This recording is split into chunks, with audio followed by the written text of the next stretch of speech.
humano, assim como outros seres vivos, interagem com o solo. Mas afinal, o que é o solo e como ele se formou? O solo se localiza na camada mais superficial da crosta terrestre e é composto basicamente por rochas fragmentadas, matéria orgânica, seres vivos, minerais, água e ar. Os processos naturais relacionados ao desgaste e à fragmentação das rochas na crosta terrestre são conhecidos como intemperismo.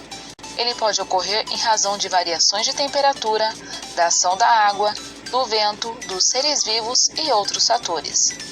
O processo de formação do solo ocorre quando as rochas, pela ação do intemperismo, sofrem modificações e se fragmentam.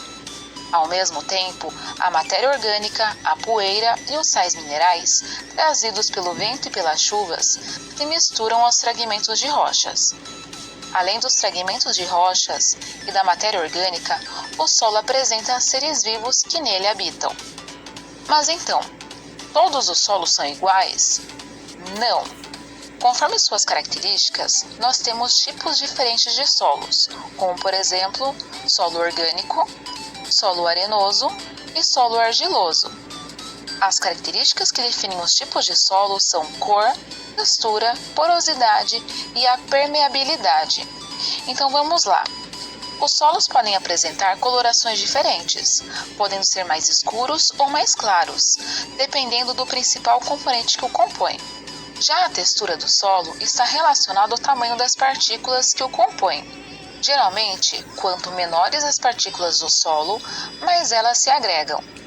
Entre essas partículas do solo existem espaços, formando o que chamamos de poros. Essa característica do solo é conhecida como porosidade.